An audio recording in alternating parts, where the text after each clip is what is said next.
This edition of the Ridley Report was brought to you by the New Hampshire Liberty Alliance at nhliberty.org. If you were to go to the State House and do this, then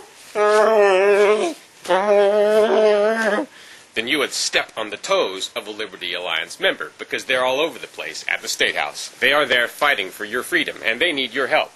Visit the New Hampshire Liberty Alliance at nhliberty.org and join them.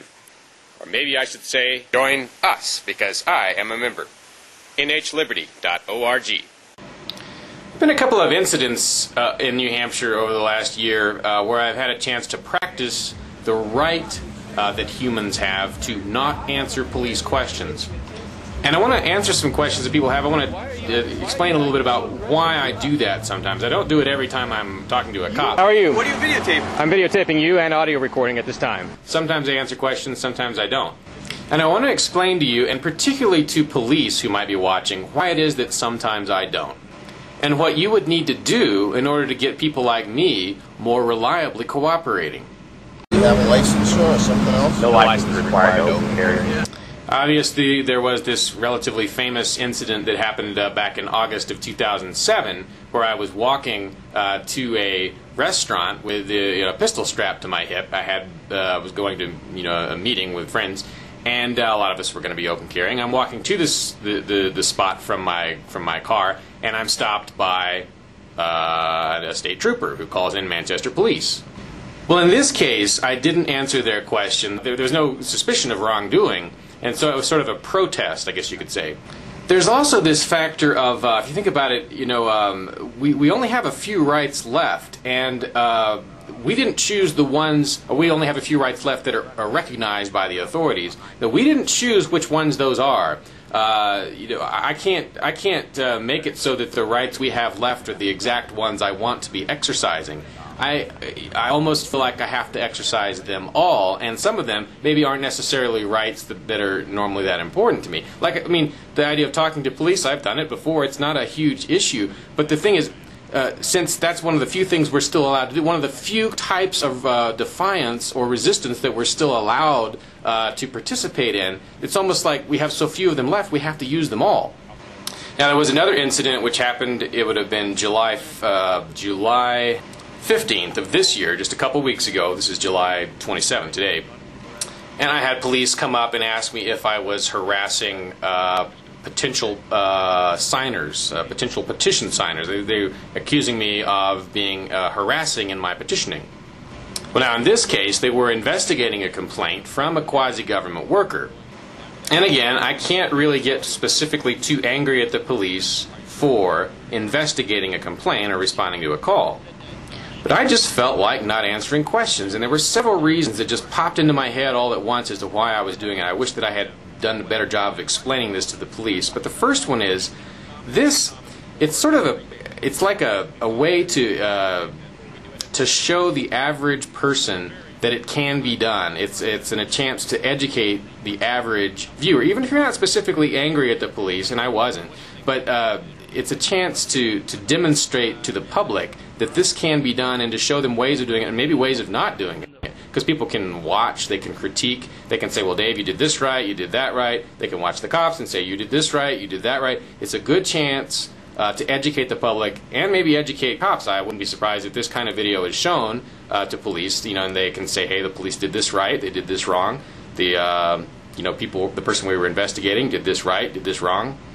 But there's still also the protest factor, and I guess, again, I wish I had explained this to the police who were on the scene, but it's sort of my way of protesting the fact that police they're not peace officers anymore. They're law enforcement officers, and they spend so much of their time going after victimless criminals, harming people, ruining lives of people who have not themselves actually harmed or endangered others.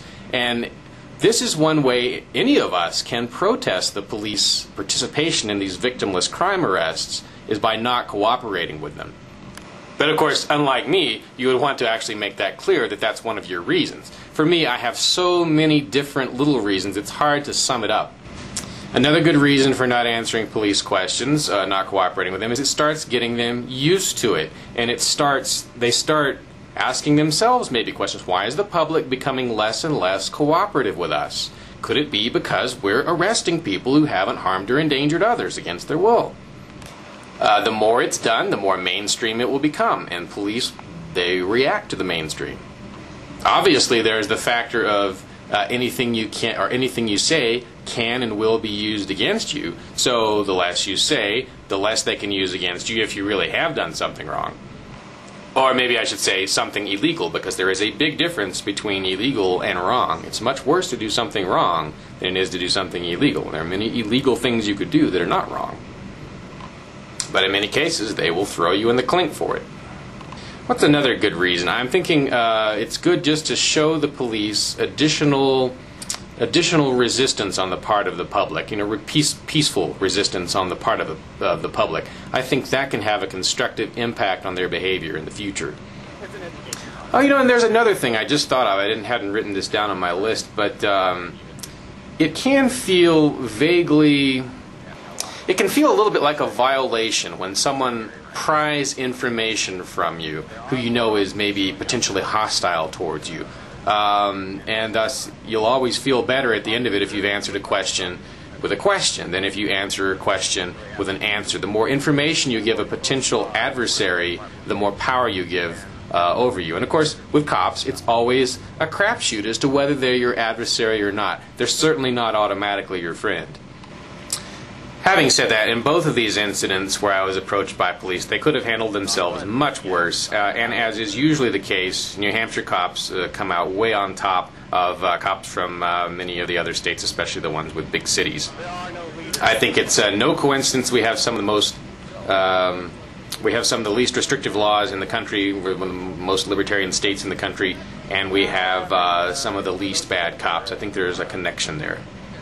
Does police know that they operate in a sea of individualists in New Hampshire to a greater extent than in other states? Have an ID on you, please? What do you ask? Anyhow, I've gotten some criticism for not answering police questions in this most recent case on July 15th. I thought maybe these questions would, or this video would help answer some of your questions as to why I do that. You may have a different course, and certainly I also sometimes for myself set a different course when I think more is to be gained by conversing with police, because obviously we all do have a message for police that we want to deliver, and it's always a temptation for me to deliver that message. In these two cases on video here, I felt the best way to deliver a message was just by asking questions or declining to give information.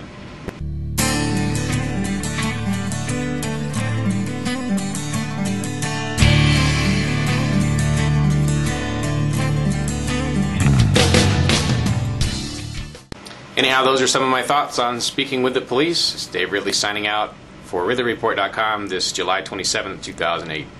This edition of the Ridley Report is brought to you by...